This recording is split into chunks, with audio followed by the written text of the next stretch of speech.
नमस्कार दोस्तों, स्वागत है आपका हमारे YouTube चैनल में। दोस्तों, आज हम आपको बताएंगे कि इन 3 प्रकार के भोजन से मनुष्य की आयु कम होती है। इस प्रसंग में एक प्राचीन कथा है।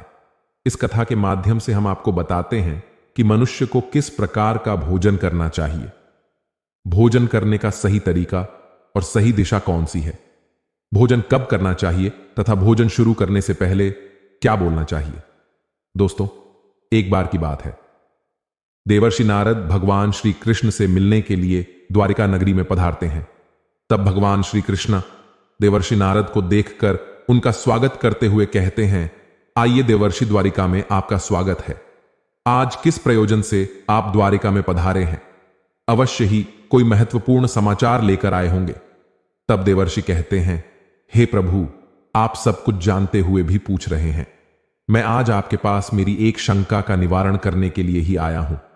कृपया आप अपने इस भक्त की दुविधा को दूर कीजिए। तब श्री कृष्ण मुस्कुराते हुए कहते हैं, हे देवर्षि, मैं अवश्य जानता हूं कि आप किस कारण से दुखी हैं और आपके मन की दुविधा को भी मैं अवश्य जानता हूं। इसलिए आपके मन में जो भी शंका है अथवा प्रश्न है, आप निसंकोच होकर पूछिए। मैं आपकी शंका का निवारण अवश्य करूंगा। देवर्षि नारद कहते हैं, हे प्रभु, मेरे मन में आज यह जानने की इच्छा है कि मनुष्य को किस प्रकार का भोजन करना चाहिए, किस प्रकार का भोजन मनुष्य की आयु बढ़ाने वाला होता है और किस प्रकार का भजन आयु को कम करने वाला होता है। हे प्रभु, मनुष्य को भोजन किस दिशा में मुख करके करना चाहिए, भोजन करने से पूर्व कौन सा मंत्र बोलना चाहिए, कृपा करके आप मुझे इन सभी प्रश्नों के उत्तर दीजिए। तब श्री कृष्ण कहते हैं, देवर्षि, आज अपने समस्त मनुष्य जाति के कल्याण के लिए बहुत ही महत्वपूर्ण प्रश्न किया है। यह बात सत्य है कि मनुष्य जिस प्रकार का भोजन करता है, उसी के अनुसार उसका स्वभाव, भाग्य और उसका अगला जन्म निश्चित होता है। देवर्षि, इस विषय में एक प्राचीन इतिहास है जो मैं आपको सुनाता हूं। त्रेता युग में यह कथा महर्षि अगस्त्य ने भगवान श्री राम को सुनाई थी, इसीलिए इस कथा का महत्व बहुत अधिक है। इस प्राचीन कथा के माध्यम से आपको आपके सभी प्रश्नों के उत्तर मिल जाएंगे। इसीलिए आप इस कथा को ध्यान से पूरा अवश्य सुने और इसका प्रचार करें। जो भी इस कथा का श्रवण करता है, उसके समस्त पापों का नाश होता है और उसे सिद्ध हो वर्षों तक दान करने का पुण्य मिलता है। देवर्षि कहते हैं, हे प्रभु, मैं इस कथा को अवश्य सुनना चाहता हूं। इस कथा को मैं ध्यानपूर्वक सुनूंगा और इसका प्रचार पृथ्वी लोक पर करूंगा। श्री कृष्ण कहते हैं, प्राचीन काल की बात है। उस समय एक बहुत बड़ा जंगल था। उसे जंगल का आकार 100 योजन था, लेकिन उसे जंगल में कोई भी पशु और पक्षी नहीं रहते थे। केवल वृक्ष और पेड़ पौधे ही थे। कोई भी पशु उस जंगल की तरफ नहीं जाता था, लेकिन उस जंगल के मध्य भाग में एक 4 कोस लंबी झील थी और केवल इस झील में हंस, बतख तथा अन्य पशु पक्षी रहा करते थे। एक बार अगस्त्य मुनि उस झील के पास से गुजर रहे थे तो उन्हें एक बहुत ही अजीब चीज दिखाई दी। उस झील के पास एक बहुत बड़ा आश्रम था जो बहुत पुराना हो गया था, लेकिन फिर भी अत्यंत सुंदर और पवित्र दिखाई पड़ रहा था। उस आश्रम में कोई भी साधु तथा तपस्वी नहीं रहता था। वह आश्रम पूरी तरह से खाली था।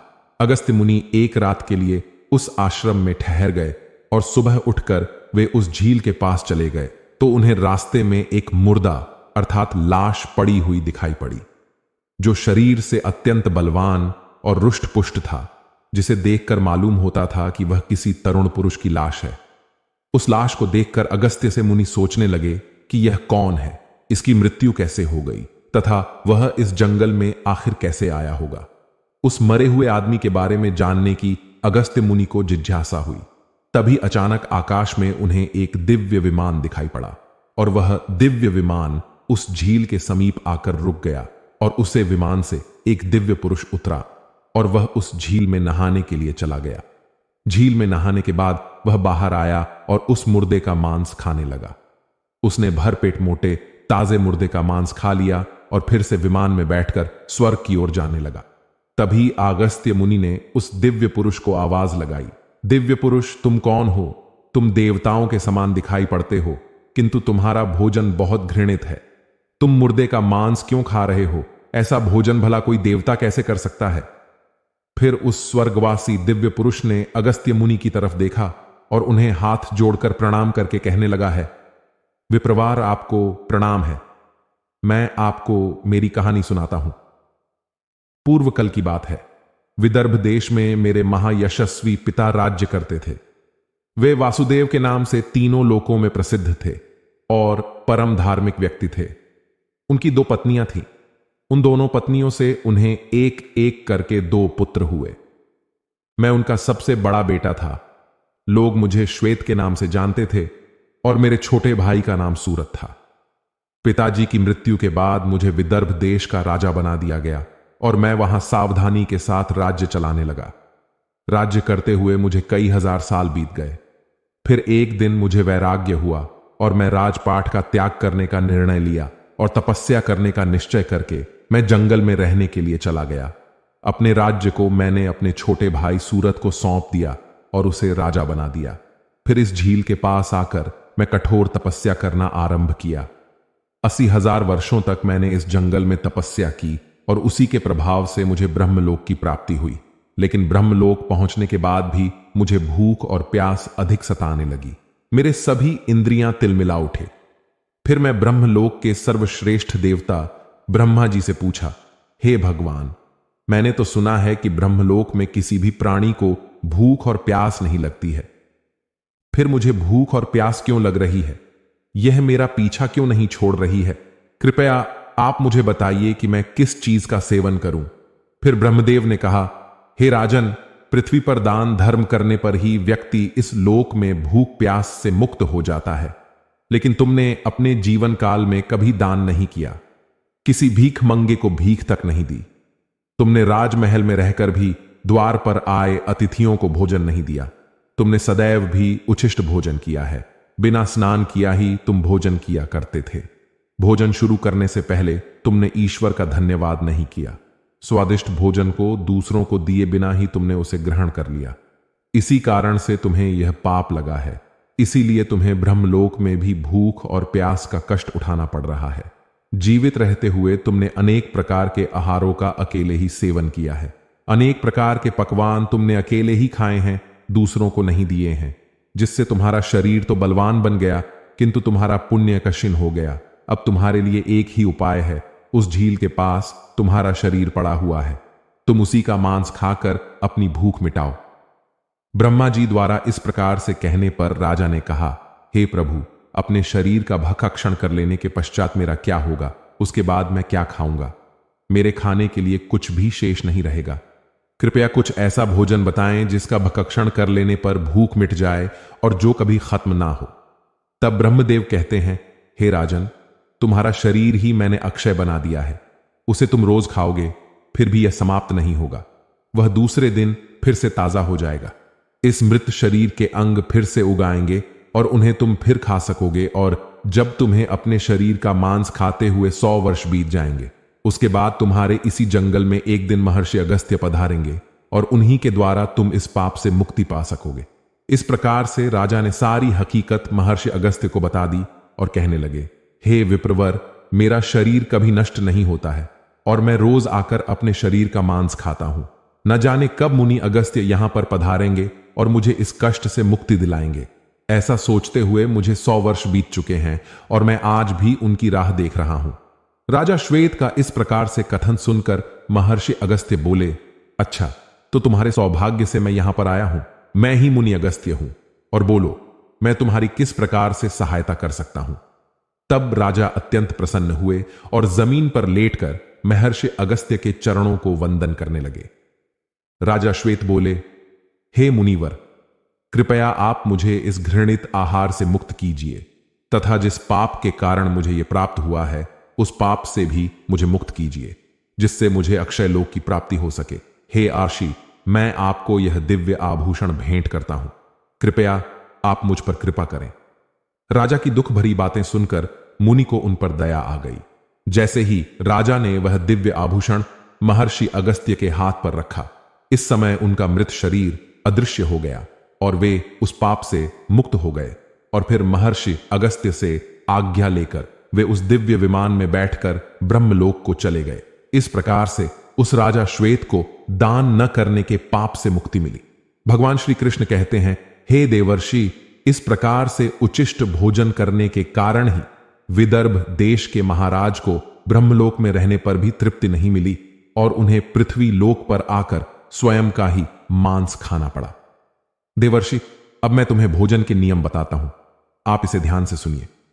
भोजन शुरू करने से पहले थोड़ा सा अन्य भूमि पर रखना चाहिए ताकि देवता, पशु पक्षी, सर्प दैत्य तथा प्रेत पिशाच जो अपने कर्म बंधन से बंधे हुए हैं, उन सभी को अन्न की प्राप्ति हो। यदि भोजन करते समय कोई अतिथि आ जाए तो उसका स्वागत करें और उसे आसान देकर प्रणाम करके उसका सत्कार करें। फिर उसे श्रद्धापूर्वक भोजन कराकर विदा करें, क्योंकि जिसके घर से अतिथि निराश होकर लौट जाता है उसे वह अपने पाप देकर उसके शुभ कर्मों को ले जाता है। श्री कृष्ण कहते हैं, मनुष्य को पिता के घर में रहने वाली विवाहित कन्या, दुखिया और गर्भधारण की हुई स्त्री तथा वृद्ध को भोजन करने के बाद ही भोजन करना चाहिए। इन सभी को भोजन कराए बिना जो स्वयं भोजन ग्रहण करता है उसका भोजन पापमय बन जाता है। ऐसा व्यक्ति नरक में ही जाता है। जो स्नान किए बिना ही भोजन करता है उसका भोजन मल भक्षण के समान हो जाता है। जो बालक एवं वृद्ध आदि के हिस्से का भोजन करता है उसका भोजन विष्ठा के समान हो जाता है, और जो बिना दान किए ही भोजन ग्रहण करता है उसका भोजन विश्व के सामान बन जाता है।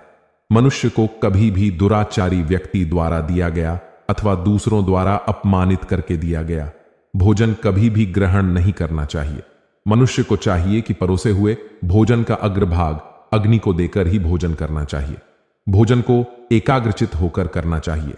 प्रथम मीठा, फिर लवण और खट्टा और अंत में कटु एवं तीखे पदार्थ का सेवन करें। प्रथम 3 निवाला मौन होकर ग्रहण करने चाहिए। ऐसा करने से व्यक्ति के सभी पाप कर्म तुरंत नष्ट हो जाते हैं और भगवान की कृपा से उसे जीवन भर कभी अन्न की कमी महसूस नहीं होगी। श्री कृष्ण कहते हैं, पूर्व दिशा में बैठकर भोजन करने से व्यक्ति रोगों से और मानसिक तनाव से मुक्त हो जाता है। बीमार बुजुर्गों पूर्व की ओर मुख करके भोजन अवश्य करना चाहिए। इससे उनके स्वास्थ्य में सुधार होता है, क्योंकि पूर्व दिशा उगते हुए सूर्य की दिशा है और सूर्य देव बल, आरोग्य तथा दीर्घायु प्रदान करते हैं। विद्या की अभिलाषा रखने वाले मनुष्य को उत्तर दिशा की ओर मुख करके भोजन करना चाहिए। यह दिशा देवी सरस्वती की दिशा है।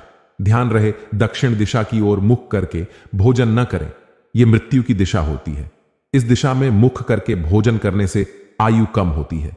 टूटे फूटे बर्तनों में भोजन नहीं करना चाहिए, यह दुर्भाग्य को निमंत्रण देता है। भोजन हमेशा स्वच्छ थाली में ही करना चाहिए। गंदी थाली में भोजन करने से जीवन में दुर्भाग्य आता है। एकादशी के दिन तामसिक अन्न का सेवन न करे। जो मनुष्य एकादशी के दिन तामसिक अन्न अर्थात मांस का सेवन करता है, लक्ष्मी उसे छोड़कर चली जाती है।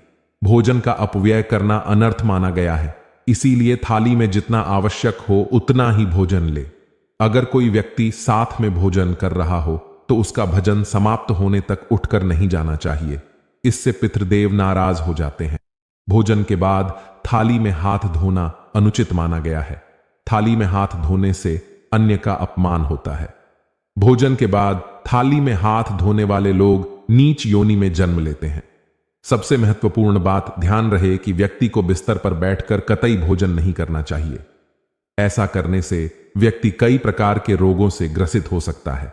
भोजन केवल जमीन पर आसान बिछाकर उस पर बैठकर ही करना चाहिए। भोजन करते समय दिशाओं का ध्यान रखना बहुत ही आवश्यक होता है। यदि गलत दिशा में बैठकर अथवा गलत दिशा में मुख करके भोजन करने से व्यक्ति को उसके अनिष्टकारक परिणाम प्राप्त होते हैं। भगवान श्री कृष्ण कहते हैं, जिस भोजन के ऊपर से कोई पैर रखकर चला गया हो अथवा कोई व्यक्ति भोजन को लांघ कर गया हो तो ऐसे भोजन को कभी खाना नहीं चाहिए। ऐसा भोजन अशुद्ध हो जाता है। ऐसे भोजन को पशुओं को खिला देना चाहिए। दूसरों के द्वारा लांघा गया भोजन खाने से मनुष्य की आयु कम हो जाती है और उसके शरीर में भिन्न भिन्न प्रकार के रोग उत्पन्न होते हैं। यदि भोजन में बाल निकल आता है तो ऐसा भोजन त्याज्य हो जाता है। यदि अन्य में बाल निकलता है तो उसे ईश्वर को कभी प्रसाद के रूप में नहीं चढ़ाना चाहिए और ना ही स्वयं खाना चाहिए। ऐसा भोजन प्रेतों को प्राप्त हो जाता है।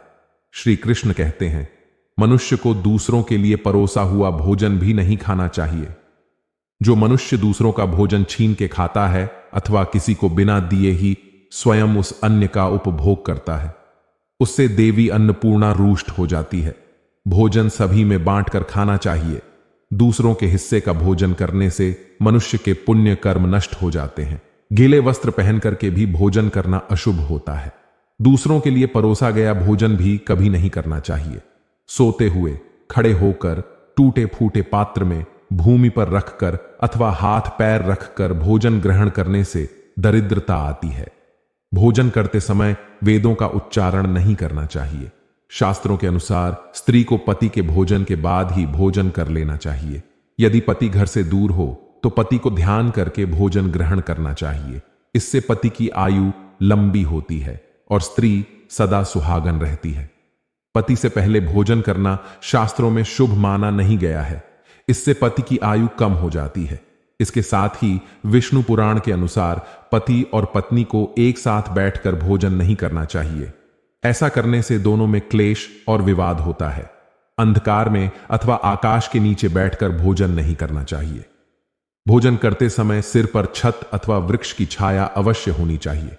केवल एक वस्त्र पहनकर भी भोजन करना अनुचित होता है अथवा नग्न अवस्था में भोजन ग्रहण करना अशुभ होता है। इससे जीवन में दुर्भाग्य आता है। सवारी पर बैठकर अर्थात किसी वाहन में बैठकर भी भोजन ग्रहण करना अनुचित होता है। साथ ही शैया पर बैठकर भोजन करने से व्यक्ति की आयु कम हो जाती है। हंसते हुए अथवा रोते हुए भोजन करना अनिष्ट कारक होता है। इससे गले में अन्न फंसकर प्राण जाने का भी खतरा बना रहता है। तो दोस्तों, इस प्रकार से भगवान श्री कृष्ण ने देवर्षि नारद को भोजन करने का महत्व बताया है। आपको यह कथा कैसी लगी, कमेंट करके अवश्य बताएं। जानकारी अच्छी लगी तो वीडियो को लाइक जरूर करें और कमेंट में जय श्री कृष्ण अवश्य लिखें। साथ ही चैनल को सब्सक्राइब करें।